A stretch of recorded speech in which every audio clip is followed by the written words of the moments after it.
Minnesota Vikings swapped out a pair of seconds in an effort to continually improve that linebacker depth, signing UDFA rookie linebacker David Reese II and letting go 7th-round safety Brian Cole II. So, seconds. Get it? So let's talk about new Vikings linebacker today. So David Reese II, 6 foot 244, former 3-star recruit coming out of Farmington, Michigan.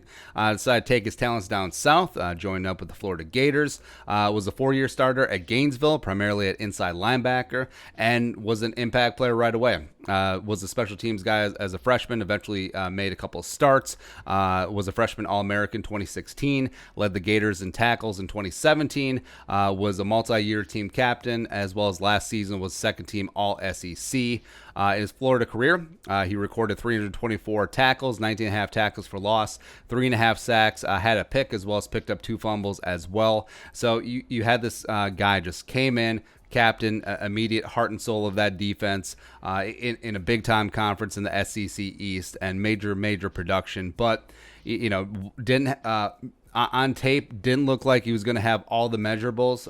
Didn't get the combine, didn't get a pro day this year, but just a tough kid, played through injuries. In fact, he didn't miss a game after he had multi wrist surgeries in the offseason. So testament to his character and his toughness.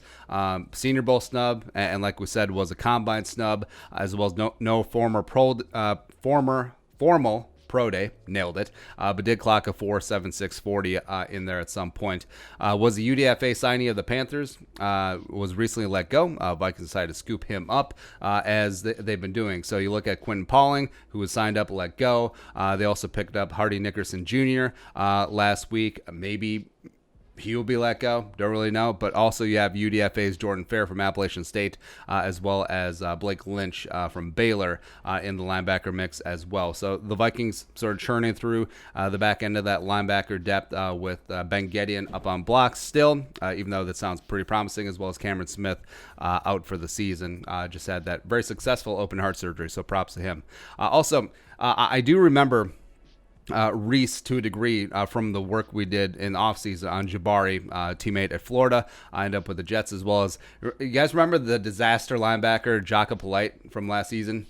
That wasn't great, but you just look through, and number 33 just always popped off the film. A guy who's just always absorbing tackles, always in good position, and just making plays. So even though he's not a plus athlete, just a guy who absolutely gets it done to a degree. He does remind me a little bit of Hardy Nickerson Jr. as well as the departed Kentrell Brothers. Because remember, Kentrell Brothers was, I believe, first team All-SEC. He might be Mizzou's all-time leader in tackles, but just a guy who was a middle linebacker, not the fastest dude in the world, not the biggest or strongest, but tough as hell, middle of that defense, and just made plays. So I think that David Reese II could be in that mix as well. And he is a bit of a juxtaposition, because the Vikings have usually gone uber athletic when it came to the backup linebackers. You look at Eric Wilson, undrafted, but was still an absolute measurable stud.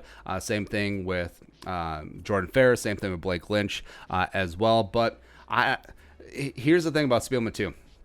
So have it on good authority that Spielman always takes a shine to some of these late round or undrafted linebackers, because they remind him of him, because he was that guy. In college, he was Johnny Tryhard at Illinois State, Northern Illinois, Southern Illinois, one of the three. And then he had a cup of coffee, a couple of tryouts in the NFL, and he wasn't the linebacker that obviously his brother Chris was, Hall of Famer, but he was tough, right? And you look at guys like Audie Cole, you look at guys like Larry Dean, Mike Maudie throughout the years. That's Rick Spielman.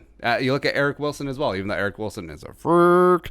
Love Eric Wilson. And also I think that David Reese II could be in that spot as well. So he's going to make the roster. I think he's a major underdog because you're a rookie coming in. The Vikings only have 8 practices until 53-man cuts are in, as well as no preseason games. So I think that he's a major dog. Maybe he'll make it onto the practice squad because, as obvious said, the Vikings do see a little something in him. Otherwise, why bring him aboard this stage of the game?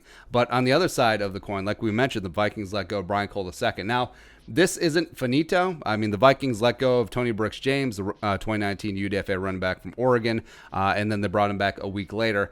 So it could potentially happen with Cole, but It is disappointing because you see how the Vikings have operated at that backup safety roles, behind Harris and Harrison Smith, is that they weren't sold on Metellus, the sixth-round pick from Michigan. Brian Cole II obviously didn't impress from Mississippi State. Then they bring in Stephen Parker. They move Nate Metters to safety. So, yeah, it is disappointing because it's not like Cole II isn't without skill. Dude is a hard hitter. Has some decent coverage skills as well, but just didn't work out.